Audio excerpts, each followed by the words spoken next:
Olá, este é o Elas no Comando. Aqui a gente compartilha histórias inspiradoras, dicas de negócios e formando uma comunidade de mulheres empreendedoras dispostas a estar no comando de sua jornada. Eu sou a Dani Niedermayer e hoje sozinha vou estar apresentando o Elas no Comando.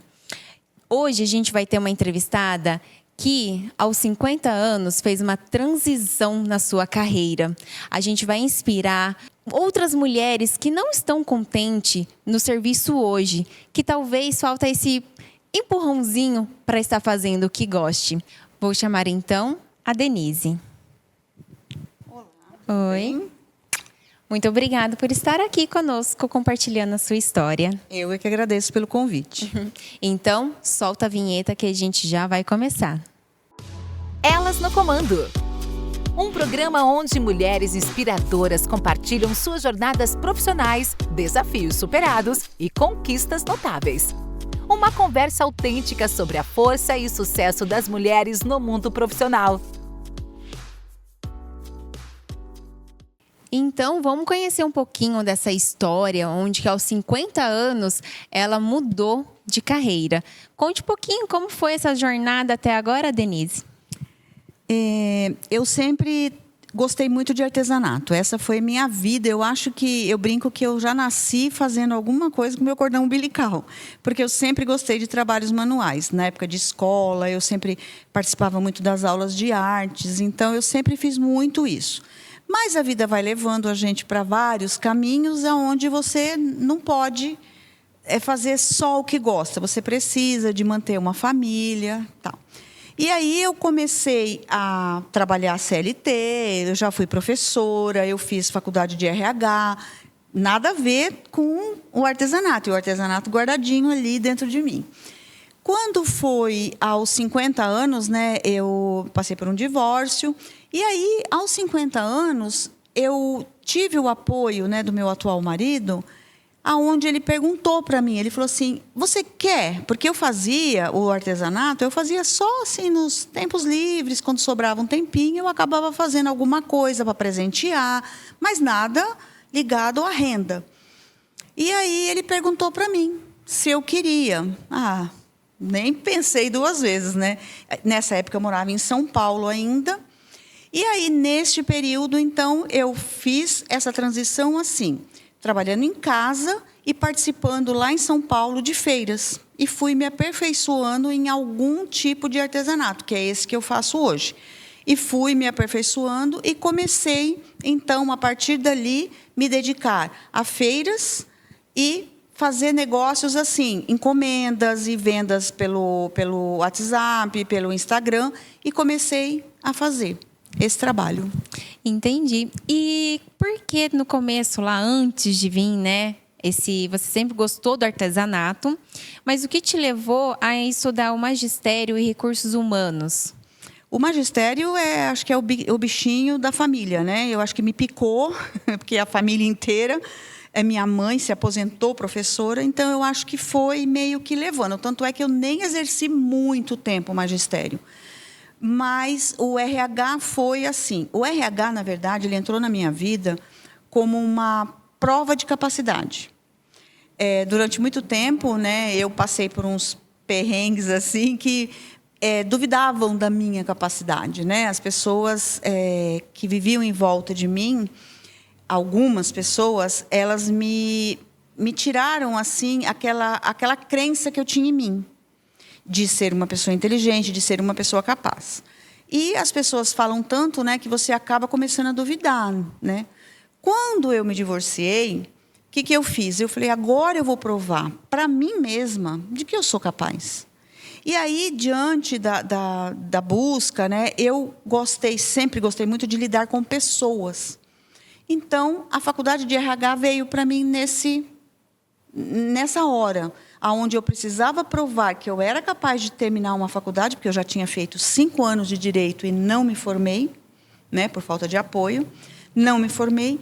E aí, quando eu vim, então, fiz a faculdade, me formei, fiz a formatura com tudo, já meus filhos grandes vieram, foi ótimo, foi maravilhoso. Eu morava em São Paulo nessa época ainda, E aí foi quando eu provei para mim mesma. Mas trabalhar com RH eu nunca trabalhei. Porque aos 50 anos, aos 48, foi quando eu me formei, aos 47, eu nem me lembro, é muito difícil de você conseguir, né? Você recém-formada, passar por um estágio. Quem vai dar um estágio para uma pessoa de 47, 48, 49 anos? É muito difícil, você sente essa dificuldade. Você vê que as pessoas te olham assim, sabe? Eu não tinha esse cabelo branco ainda, né? Eu pintava meu cabelo, mas você vê que as pessoas te olham, será que ela é capaz mesmo? Né? Será que ela consegue mesmo? E aí eu acabei trabalhando depois lá em São Paulo em outras coisas. Trabalhei em loja, trabalhei com representação comercial, nada a ver com RH. Mas a faculdade estava ali para o meu ego, dizendo para mim, você é capaz. E aí foi aonde eu terminei e fiquei ali com aquilo ali guardado. Até hoje não busquei nem meu diploma. Ele está lá ainda guardado, mas para mim fez muito bem. E assim, muitas mulheres passam pelo que você passou, né? As pessoas fazendo você desacreditar em você mesma, não tendo apoio de família. E quem mais deveria dar apoio, aquela pessoa que está do seu lado, talvez marido, familiares, é aqueles que deixam você menor, né? E se você não tem seu autoconhecimento, um amor próprio, você deixa ser influenciado por essas pessoas. Você conseguiu sair por conta do divórcio ou teve uma outra força que fez você se levantar? Na verdade, eu saí por conta do divórcio também, aonde eu vi que eu precisava fazer alguma coisa. Mas quando eu saí, quando eu fiz essa transição de carreira, na verdade, foi pelo apoio do meu atual marido. Eu fiquei 6 anos divorciada, sozinha, saí daqui de Maringá, fui morar em São Paulo com a minha mãe sozinha também lá. Então, eu falava, não fazia sentido, né, eu ficar preocupada com ela, acabei indo para lá. Muito contragosto. E lá eu tive a péssima experiência de enfrentar uma depressão muito forte. Porque eu deixei meus filhos aqui, já grandes, todos já encaminhados, fazendo faculdade, por isso que nem quiseram ir comigo. E então foi tudo muito complicado no início. E voltar para a casa da minha mãe. Porque daí eu voltei para a casa da minha mãe aos 40 e tantos anos com 15, né? Porque uma mãe sempre acha que você é uma criança. Então, com tudo isso, eu caí numa depressão muito grande. E ali, eu sozinha fui vendo a necessidade de eu me reerguer, até que eu me abri para um possível relacionamento. Porque eu sentia que eu precisava, assim, sabe, de encontrar alguém que me amasse de verdade e que me entendesse, né? E foi onde eu encontrei o meu marido. O Marco, que ele veio assim, caiu do céu mesmo, assim, sabe, aquela pessoa que ali eu senti que eu podia ter esse apoio que eu não tinha. E aí ali foi onde eu deslanchei, aonde ele fez esse questionamento para mim, você quer viver disso? Quer fazer disso? E aí foi aonde eu comecei a participar. Ele trabalhava, ele acordava às 5 e pouco da manhã para sair, para pegar o ônibus fretado. Sábado e domingo, a gente ia fazer feira, ele passava o dia inteiro na feira comigo. Segunda-feira, ele estava lá. Então, foi assim, onde eu vi o que era realmente ser amada, né? Então, com isso, eu fui crescendo o meu interior. E eu falava, não, eu tenho capacidade. Então, eu tenho muito tempo de experiência de feiras, de eventos, assim, que eu participei em várias situações lá em São Paulo, né? Eventos de longa duração, eventos curtos. Então, isso tudo me mostrou que eu era capaz de até de inspirar pessoas, né? Até de você mostrar de que uma depressão, alguma coisa que te leva lá para baixo, quem sabe não é aquele impulso, né? Você vai lá, bate o pé no fundo e ufa, e consegue se soltar. E foi assim que eu fiz essa visualização de que eu podia. E depois disso, a gente acabou vindo para Maringá, ele se aposentou lá em São Paulo e nós mudamos aqui para Maringá, porque eu sempre amei essa cidade. Então, eu apresentei Maringá para ele e nós viemos para cá. E foi onde eu falei assim, se eu conseguir, por que as pessoas não podem também? E aí foi aonde eu achei que eu pudesse inspirar pessoas. Só que eu cheguei aqui em plena pandemia. Eu até fazer toda essa mudança que a gente comprou a casa aqui, foi aquele, né, vai e vem que a gente ficava vindo. Aí, quando eu vim definitivamente para cá, fechou tudo. Pandemia. E agora? Eu estava num lugar totalmente novo para mim. Com certeza. A gente vai continuar a sua história, mas antes eu quero pegar uma coisa da sua história a gente estava conversando. Você aí, muitas vezes você está sendo diminuída, não acreditando que você pode por conta dos outros, que coloca você para baixo, que fica te ferindo com palavras, falando que você não é capaz. Mas você tem que acreditar em si, ser forte, que você é capaz sim. Deus não dá um problema maior do que você pode suportar. E eu dou como dica, se você perceber que tem uma pessoa do seu lado que está diminuindo, se afaste dessa pessoa, porque você tem que ter ao lado um companheiro, igual o marido que a Denise conseguiu, que te dê apoio, te incentive a você ser uma pessoa melhor. Agora continua a sua história. Então, e disso que você acabou de falar, é exatamente isso que eu quis buscar, né? Eu quis mostrar para as pessoas de que as pessoas te diminuindo, o que você tem que fazer é não se diminuir. Você tem que fazer, pensar que ela está falando, mas eu não sou assim. Eu tenho força. Eu tenho capacidade. Você tem que saber, é o que você falou, de autoconhecimento. Você tem que se conhecer. Eu sei que eu sou capaz. Então, por que estão falando? Alguma coisa é com essa pessoa, não é comigo. Né? Porque isso você não vê só dentro da família, até amigos. Mas por que você está fazendo isso? Ai, mas você está fazendo aí está com a loja, ou então está assim, fazendo feira, que é cansativo? É cansativo, mas está me realizando. É isso que a gente tem que buscar, é a realização. E aí foi quando nós mudamos para cá, fechou tudo. E aí eu falei, agora vou ter que me virar. E fiquei naquela ansiedade. Quando vieram as aberturas, foi abrindo aos poucos, tudo, eu precisava mostrar o meu trabalho. Até porque o meu trabalho aqui em Maringá, ele é exclusivo. Não tem ninguém que faça o que eu faço aqui em Maringá. Eu precisava mostrar.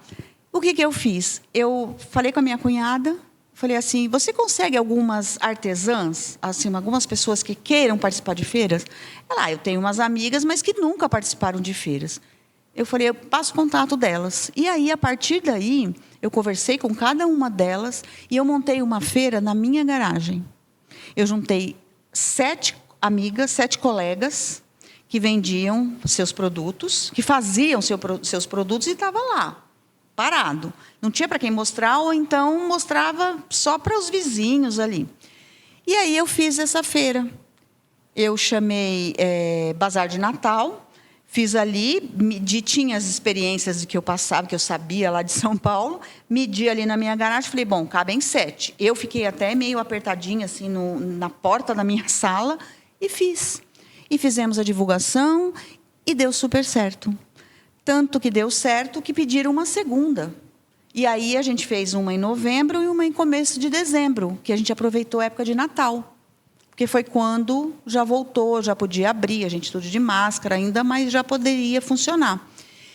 Aí eu tenho até hoje, dessas mulheres que participaram, que me chamam de madrinha. Tem uma que me chama de Dinda, que é a Dagmar.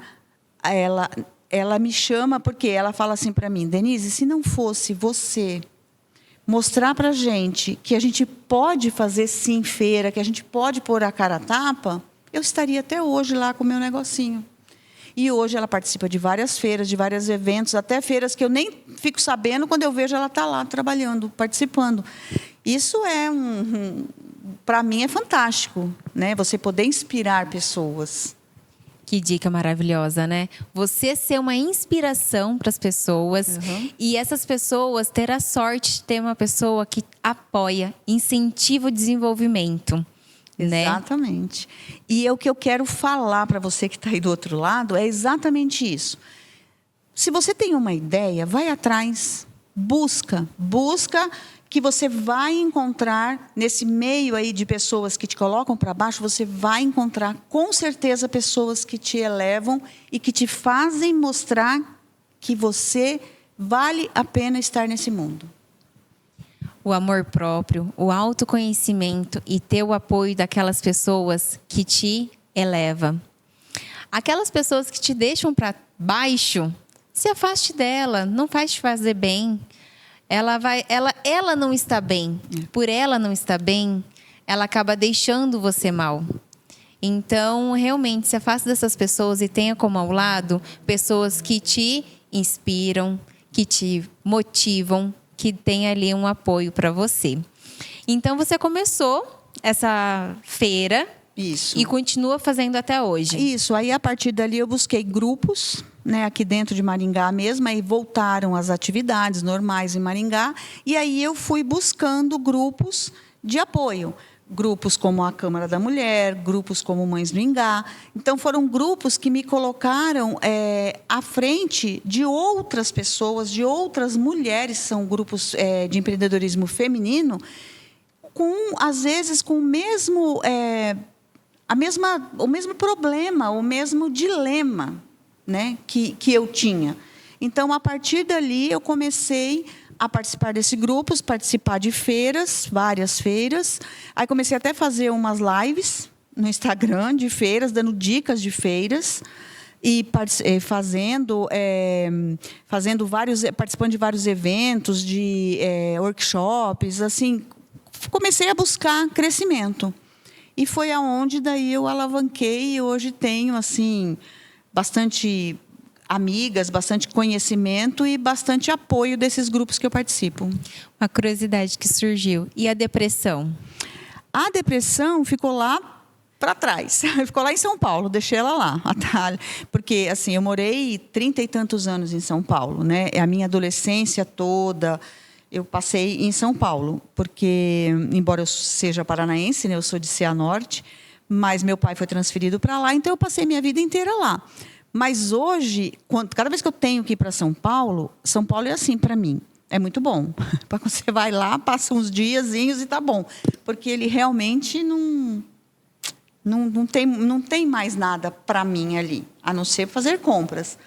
Então, quando eu vim para Maringá, aliás, quando eu conheci o Marco, a depressão já foi, porque daí eu fui me sentindo amada, eu fui vendo mais possibilidades de eu estar próximo dos meus filhos, então tudo isso foi mudando.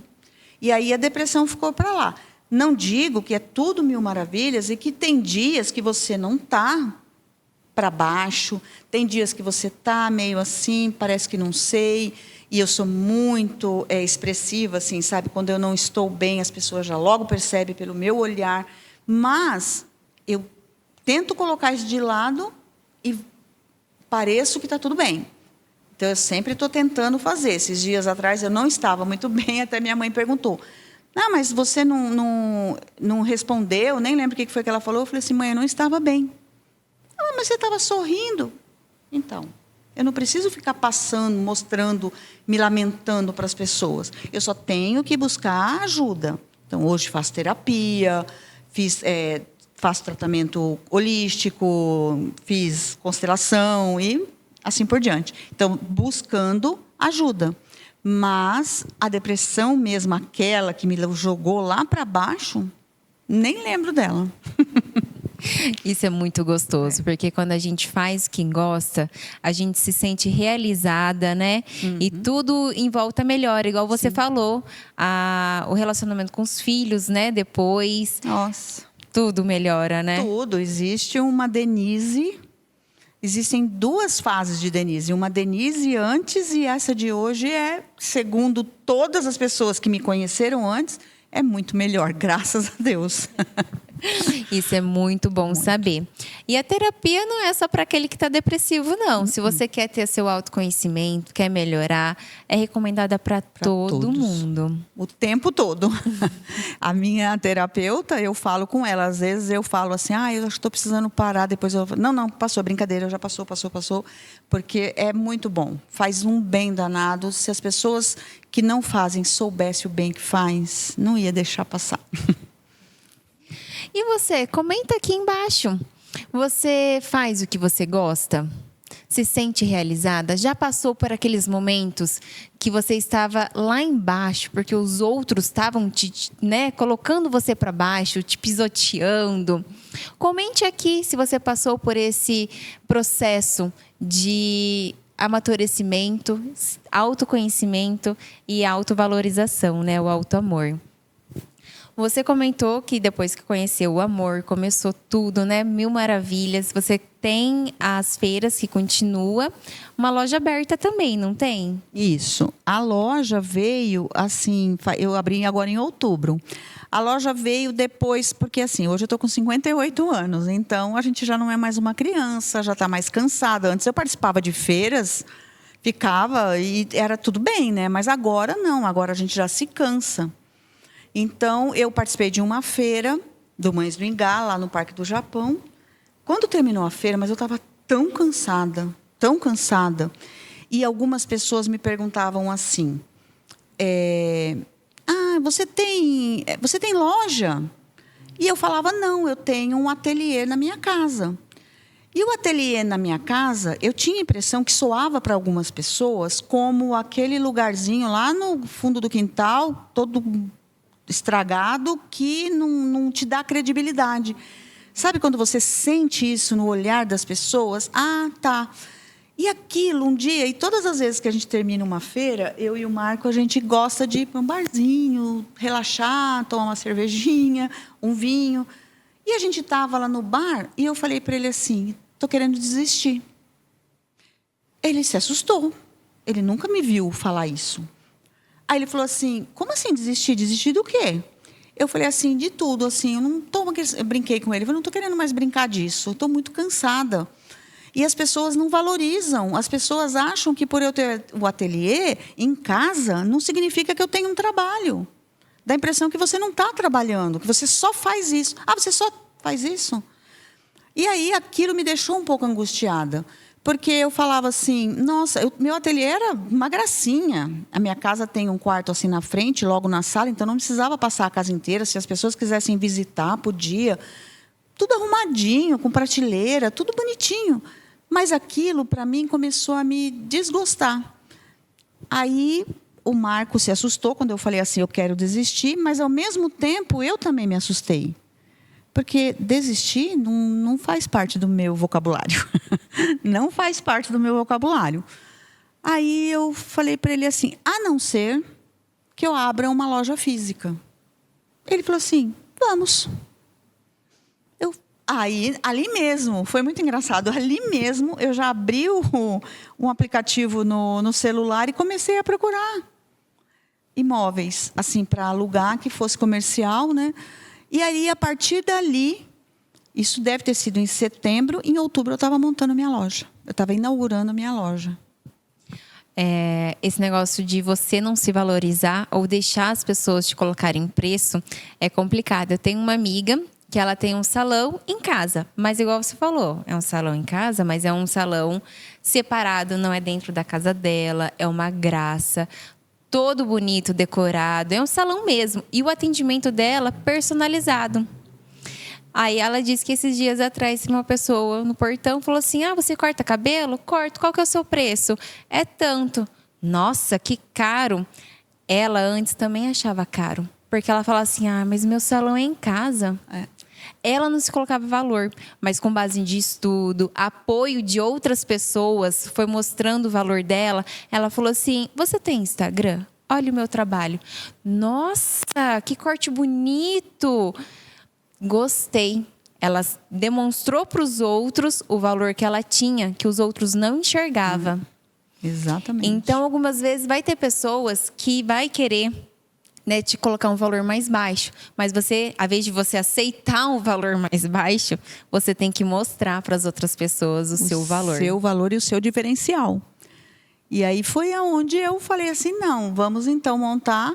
Aí, com o que eu tinha, para você ver, como meu ateliê era bem tranquilo, bem montado. Porque eu só transferi da minha casa para aqui, para Santos Dumont.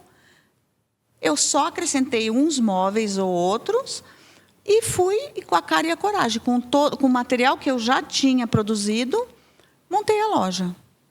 E foi. E assim, estou ali até... Já faz o quê? 6, 7 meses. Tranquila, muito bem, muito feliz com o meu lugar. E ainda deu certo, porque daí em cima tem uma sala e o Marco ele vende livros usados, né? Ele tem um sebo virtual. Pôs os livros dele lá em cima, então ele fica ali comigo o dia todo, a gente se ajuda.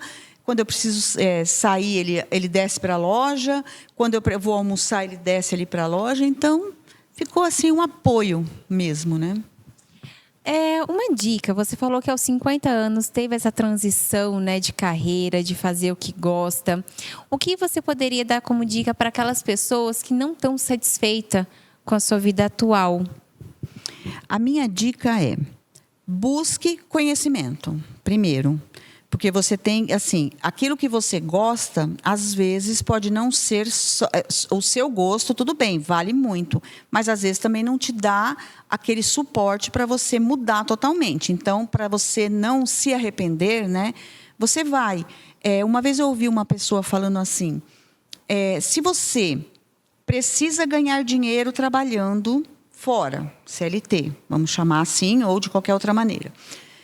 Você precisa ganhar dinheiro, mas você gosta muito de arrumar cabelos. Vamos dar o exemplo de cabelos. O que você faz? Durante o dia, você trabalha fazendo, porque você precisa do dinheiro para pagar seu aluguel ou o seu custear a sua vida.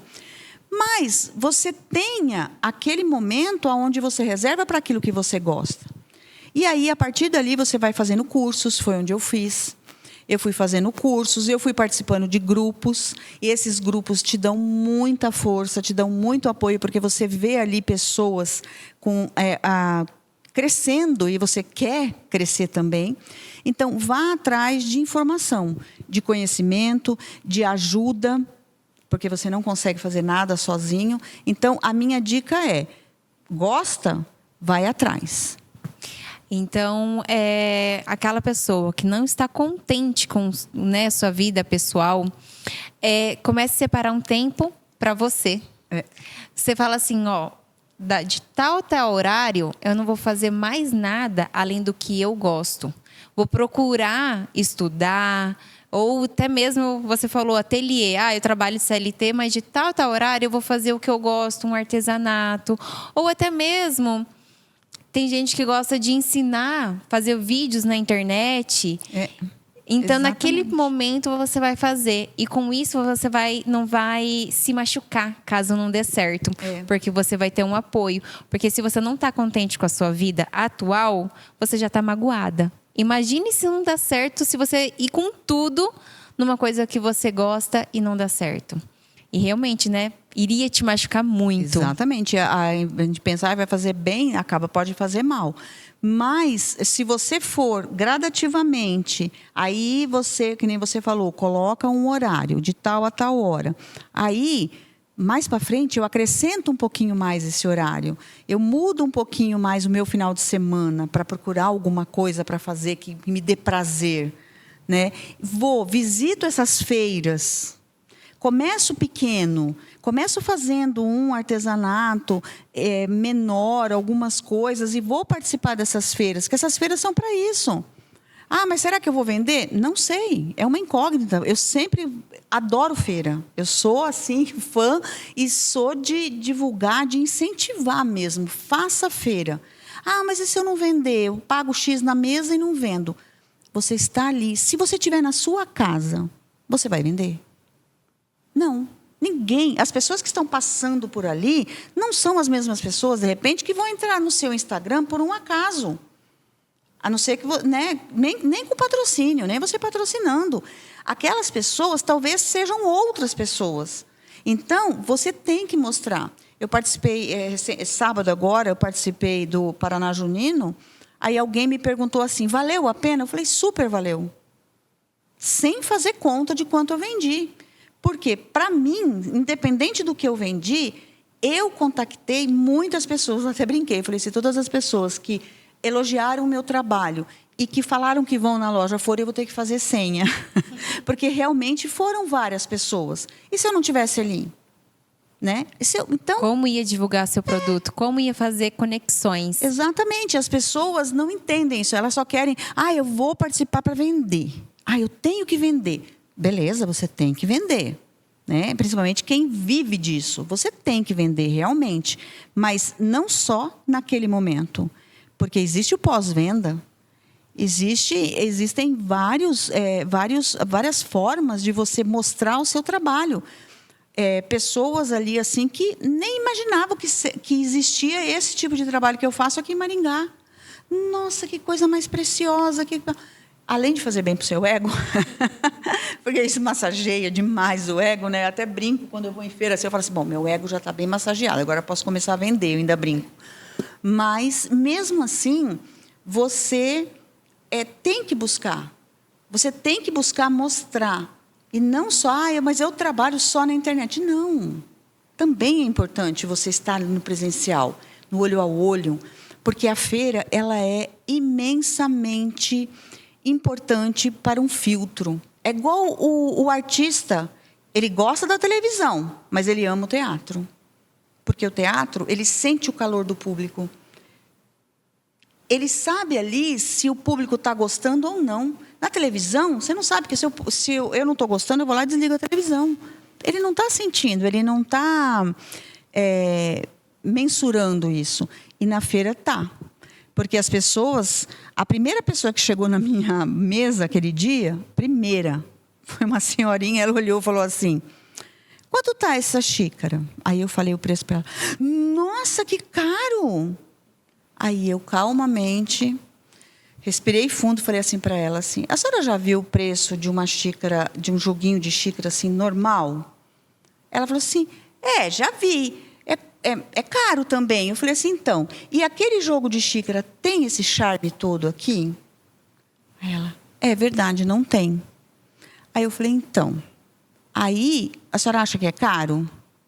Ela falou assim, se for pensar por esse lado, é claro que tem que pensar por esse lado. Porque senão eu vou vender pelo preço que eu comprei, não, entendeu? Se a pessoa chegar, então vai lá na loja e compra. Não deixe o outro colocar preço no seu produto. De jeito nenhum. Isso eu aprendi apanhando. Apanhando, porque às vezes a pessoa vinha, pedia, aí você, na ânsia de querer vender, aí eu tirava. Fazia desconto, tirava. Até um dia que eu percebi que não. Eu sei o trabalho que dá. Eu sei o gasto que eu tenho. Eu sei o quanto descola minha unha ali para fazer aquele trabalho. O quanto de trabalho que dá para eu transportar isso para a feira. Porque as pessoas acham que porque você está numa feira, você tem que fazer preço de banana. Não, é o mesmo preço. O preço que eu pratico na minha loja é o mesmo preço que eu pratico na feira. Não faz diferença. O trabalho é o mesmo. Aliás, na loja está ali tudo arrumadinho, eu só chego e está ali. Agora, ali na feira, não. Minha louça é toda louça, embalada no plástico bolha, embalada em caixas, carrega o carro, põe lá, descarrega. Então, é um trabalho. De vez em quando eu faço uns stories lá do meu antes e depois, né? No meu antes da feira, que você embala tudo, e o pós-feira, que você tem que pôr tudo no lugar. Então, assim, eu aprendi. Eu aprendi isso lá em São Paulo ainda, porque eu mudava meu preço. Eu tinha, às vezes, chegava ao ponto, Dani, de eu ter vergonha de falar o preço. Eu falava assim, porque, tipo assim, eu achava caro. Mas eu falava assim, gente, eu acho caro, mas eu sei o trabalho que dá. Então, não é caro. É uma valorização do trabalho. Porque vender, pegar uma taça aqui, desse jeito, é uma coisa. Você pegar essa taça e transformar essa taça num objeto único, Não tem preço. Não tem preço. Então, as pessoas têm que saber exatamente isso. Eu gostei dessa dica. A gente tem muitos seguidores que trabalham com lingerie ou que fabricam em casa, né, e vendem direto para os clientes, ou até mesmo aquelas que compram lingerie da Ana Maier e revende. A Isolene ensina a fabricar lingerie, então está treinando ali pessoas que vão começar a fabricar uma pecinha ou outra, não sabe como expor seu produto, começar a vender seu produto. Olha que dica maravilhosa. Monta uma feira. Se você não conhece nenhuma feira na sua cidade, monta. Liga para uma amiga que trabalha com outro tipo de artesanato, com floricultura, monta ali. Até semijoias. Semijoias, ótimo, semijoias. Até mesmo aquela mulher que vende pote da Tupperware, por que não? Reúne as amigas e fazem ali uma feira, onde que vocês vão conhecer o produto, um produto da outra, chamar os... Imagina, se cada pessoa que for na feira chamar 5 pessoas, quantas pessoas já não vão na feira? Já não vai conhecer o seu produto, provavelmente comprar? Daquela feira lá da minha garagem, aconteceu isso. Porque teve um rapaz que ele fazia vasos de cimento. Até hoje, ele, às vezes eu encontro com ele, ele fala. Até hoje, ele parou de fazer isso, porque ele era enfermeiro, aí acabou não conseguindo conciliar. Mas até hoje ele fala assim, eu encontro pessoas que perguntam se eu ainda faço vaso. Porque as pessoas, é exatamente isso. Eu tenho minha roda de amigos, você tem a sua roda de amigos. Mas eu vou misturar isso. Porque os seus amigos, de repente, não sabem que existe alguma possibilidade de eu dar uma louça decorada de casamento. Né? Eles, mas eu vou dar de presente de casamento um jogo de espátula de bolo com garfinhos. Quantos ele vai ganhar? Um monte. Agora, se for uma espátula de bolo decorada, a pessoa, até porque a pessoa vai saber que foi feita para ela. O trabalho artesanal, ele tem isso. Ele tem isso. Que marca também um momento especial na vida do cliente. A pessoa que vê aquilo... Nossa, eu ouço direto isso. Isso aqui é a cara de fulano. Então, às vezes, a pessoa não gosta. Eu não teria tal coisa na minha casa, mas fulano adora. Isso aqui é a cara do fulano. Aí, às vezes, até pede para tirar foto. Eu vou tirar foto e mandar. Entendeu? Então, às vezes as pessoas até entram em contato comigo. Então, essa é a vantagem de você ter uma feira, de você mostrar. Você estava falando da lingerie. O que acontece às vezes? Aí, às vezes, você vai participar de uma feira, você põe a sua lingerie toda lá em cima, assim. Não, procura. Até na internet tem dicas. Né? Você vai lá no YouTube, com certeza tem dicas. De como montar uma mesa para chamar a atenção. Então, às vezes é uma mesa de lingerie que a pessoa passou, mas não é uma lingerie, é a lingerie. Então, é onde você vai dar um destaque para aquela peça, com uma cor diferenciada. Aquela calcinha fio dental vermelha. Exatamente. Você pega uma taça de champanhe, joga a calcinha ali por cima, expondo na sua mesa. Olha lá. Já faz toda a diferença. Não é só você colocar uma calcinha ali, né? Não. Você tem que saber trabalhar isso para cativar o cliente também. Para o cliente, quando ele está passando na sua mesa, ele vai parar, vai ver uma taça, uma calcinha ali dentro, no mínimo ele vai parar para dar uma questionada no que é aquilo. E ali você faz a sua venda. Você cativa o cliente, você busca o cliente para você. E muitas pessoas que eu conheci em feiras aqui em Maringá, eu fidelizei. São pessoas que até hoje, quando elas precisam de um presente, elas ligam para mim.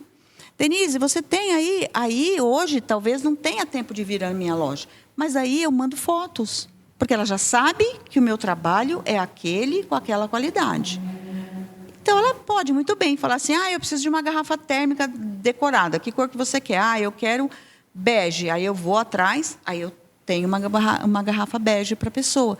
Então, assim, você fideliza esse cliente. Esse cliente vai virar seu amigo, às vezes. Eu tenho clientes que viraram meu amigo. Lá no sábado, chegou uma senhora, ela falou assim... Aí ela viu o meu trabalho, eu não estava na mesa, porque eu estava dividida entre os 2 estandes lá. Eu não estava na mesa, mas quando ela viu o meu trabalho, na hora, Ela bateu o olho assim, estava minha cunhada lá tomando conta para mim. Ela falou assim, ela olhou para ela, esse trabalho é da Denise, não é? Ou seja, Já reconheceu. Olha, mais uma dica maravilhosa que ela deixou aqui. Então, olha, já é a terceira dica que eu peguei. Essa terceira dica é: valorize o seu trabalho e faça que os outros vejam o valor dele. Não diminua. E você podendo participar dessas feiras, que é a segunda dica, né? Monte as feiras, exponha seu produto. Cada vez mais você vai aprender a melhor expor de uma forma atrativa, que você cative o seu cliente para estar conhecendo um pouco mais do seu trabalho. Exatamente, é essa a dica que eu deixo mesmo. Vai atrás, não pense na idade, não pense na idade. A idade é só número. A idade está aqui. Né? Tudo bem, a gente se cansa? Se cansa. Eu hoje, aos 58 anos, não tenho aquele pique todo. Mas, se você está feliz, então você vai buscar. Se você está infeliz, você deixa passar. Vai acontecendo. A sua vida está lá e você está deixando passar. E não é assim. A gente não pode deixar a vida passar. A vida é tão bonita. Todos os dias eu acordar e descobrir que eu estou ali, que tem um sol lindo lá fora, ou que tem uma chuva lá fora, mas que eu estou, entendeu? Que eu estou vivendo, que eu estou respirando, que eu posso curtir, no caso, meus filhos, meu marido, minha mãe, com 81 anos. Então, são coisas assim que você tem que valorizar. E aos 50 anos mudar de carreira, o que tem? Aos 58 mudar de carreiras? Qual é o problema? Né? Esses dias eu estava vendo para fazer uma pós de arte e terapia. Eu só não consigo fazer agora porque eu estou com uma demanda de funções muito grande e vai precisar de estudo. Então, não dá para fazer a coisa pela metade. Mas eu ainda vou fazer uma pós-graduação. 60 anos, 65, não sei, mas eu vou fazer. Que gostoso. E conte um pouquinho mais dessas louças que você faz. A gente, né, comentou um pouquinho, mas tenta descrever um pouco para quem está nos assistindo que tipo de trabalho que você faz artesanal. Esse trabalho, eu trouxe, como eu falei para vocês, eu trouxe de São Paulo.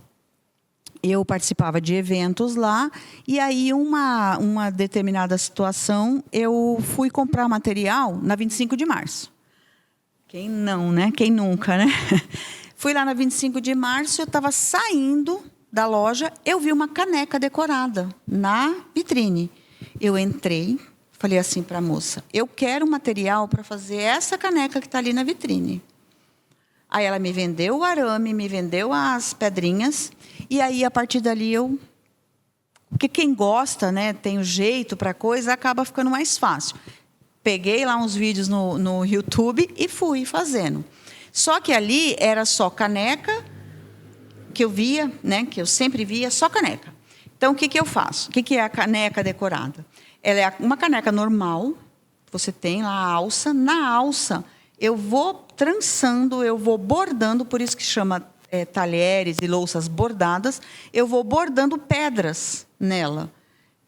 Miçanga, pérolas de todas as cores. Então, eu vou modelando aquele arame. É um arame específico, é um arame de alumínio. Então, eu posso lavar normalmente, só não posso pôr na máquina de lavar louça, mas eu consigo, ele é maleável também. Então, eu faço e vou trançando. Aí, a partir da caneca, eu comecei a ver que tudo que tinha alça, eu conseguia fazer. Não é tudo, porque dependendo do formato da alça ou da espessura da alça, eu não consigo. Porque daí não te dá firmeza, porque tudo que eu faço, eu testo. Então, eu tenho uma jarra lá específica lá na loja, que ali dá para 1 litro de suco ou de alguma coisa. Como eu vou vender um produto que, se puser 1 litro ali, ele vai me dar instabilidade? Então, eu pego a alça, todas que eu peço, eu faço. Aí eu vou lá na pia, encho de água e testo para ver se eu consigo, se não vai estragar, se não vai me dar problema. Então, tudo é testado. E aí eu comecei a fazer. Então, hoje eu faço em talheres, hoje eu faço em louças, hoje eu faço na garrafa térmica, hoje eu faço em tudo que tem uma alça. Já vi até caneta Bic. Caneta Bic bordada, né? Toda decorada. E a caneta, justamente, eu faço na Bic, né? Sem fazer merchan, mas eu faço na Bic por quê? Porque depois que ela acabar, Você não consegue trocar o bordado, mas você só troca o refil dela. E ali você tem uma caneta para sempre. Única sua, que eu acho que ninguém vai ter uma igual. E também, igual você falou, é também gostoso pegar esses talheres, o bordado, para aqueles momentos especiais, onde que você vai gravar memórias. É. Porque, igual você falou, no casamento, fazer para cortar o bolo, uma faca ali, um negócio especial, onde que depois você vai guardar e vai lembrar daquele momento, né? São memórias mesmo. E assim, eu costumo falar que você receber na sua casa com aquelas louças, você demonstra mais carinho. Porque você põe uma mesa e você põe aqueles garfinhos, todos decorados, o que dá para entender? Que você estava pensando na pessoa que você vai receber com carinho. Né? Então, eu sempre falo. E o presente também, ele acaba sendo um presente exclusivo. Porque, como eu disse no casamento, ela pode ganhar 3 jogos de espátula de bolo com os garfinhos. Mas aquele bordado foi feito pensando na pessoa. Porque eu faço, inclusive, de acordo, vamos supor, eu tenho lá na minha cozinha os detalhes são todos em preto e cinza. Eu faço em preto e cinza. Eu faço ele branco, eu faço ele pérola, eu faço ele com dourado, eu faço ele com prateado. Então, eu faço de acordo com aquilo que a pessoa quer. E isso é importante, porque você demonstra carinho. Tendo algo único, seu, personalizado, que você vai ter com muito carinho, onde também mostra, igual você falou, esse abraço, querendo ou não, né? E lá na loja, agora, eu parti também, assim, eu tenho esses talheres bordados, mas eu também, as minhas compras são todas feitas em São Paulo, capital e interior. Eu tenho essa facilidade porque eu tenho muito conhecimento lá. E lá acaba me trazendo a vantagem de preço. Então, eu consigo praticar um preço bom aqui, porque eu pego o preço bom lá. E aí, eu trouxe também louças que não precisam não tem como bordar. Então, uma travessa que não tem como bordar. Mas daí, o que eu faço? Eu agrego uma colher, por exemplo. Tem uma travessa lá que não está bordada. Ela é bonita, mas não está bordada. Mas, se eu for servir um arroz, a colher é bordada. Então, agora eu tenho coisas de vidro, transparentes lá, está usando bastante, né? O cristal está usando bastante. Então, eu tenho essas peças também. Mas sempre com a sugestão de agregar alguma coisa do meu trabalho nessas peças. Passa, então, o seu Instagram para aqueles que estão curiosos para conhecer o seu trabalho, para estar olhando, né? Comentando se gostou ou não. Passa. O meu Instagram é Denise Kossich. É um pouquinho complicado o Kossich, é Kossich no final. Ele é meu particular e meu de trabalho também. E eu estou com a loja aqui, quem mora aqui em Maringá, né? Quem está aqui em Maringá, é na rua Santos Dumont, número 1049. Que bacana. E vai passar também telefone, WhatsApp, para quem quiser? O meu WhatsApp, ele ainda é 11, porque, como eu falei, eu morei muitos anos em São Paulo, eu tinha um belo de um plano de telefonia lá. Hoje em dia, tudo é WhatsApp, então nem precisa trocar. Então, ele ainda é 11 9 4272 5774. E a gente já está chegando no final do programa, mas eu fiquei muito curiosa com uma outra coisa seu. Então, eu quero que você explique um pouquinho e daí a gente já vai finalizar. Essa vitrine colaborativa, o que é? A vitrine colaborativa, ela surgiu assim. Eu já vi lojas colaborativas, onde as pessoas se reúnem, montam uma loja e cada um tem o seu trabalho ali. O que eu pensei? Porque dá um trabalho danado você cuidar de coisas dos outros. Então, a vitrine colaborativa, elas são dias específicos onde você tem o seu trabalho, que não tem nada a ver com o meu. Né? Ele não precisa ser necessariamente um artesanato, não precisa ser necessariamente coisas de cozinha, coisas de casa. Com a lingerie, por exemplo. Eu monto um dia lá, você vai lá, eu vou dar um espaço para você, você vai divulgar que você vai estar lá na loja, no endereço X, no dia tal, de tal ou tal hora, e as pessoas vão lá. a partir do momento que o seu público vai para te prestigiar, ela vai ver o meu trabalho também. Então, é uma colaboração, aonde eu tenho o meu público que vai passar lá e vai ver o seu trabalho, e assim como você vai chamar o seu público vai ver o meu trabalho. Então, é uma vitrine. Por que é uma vitrine? Porque é 1 ou 2 dias só que a pessoa fica lá com o seu trabalho exposto. Ah, eu achei muito interessante a sua ideia, né? E quem está nos assistindo pode também ter aí, ó, mais essa ideia para você estar vendendo cada vez mais. Se você não tem uma loja física, né? Vai numa loja, negocia, verifica se é possível, porque você vai estar divulgando a loja onde que você vai colocar o produto. Isso é uma ideia bem legal. Muito obrigada pela participação, várias dicas maravilhosas. Muito obrigada. Eu que agradeço, fico muito feliz de ter sido convidada e estou à disposição. Eu aguardo você no próximo programa, Elas no Comando.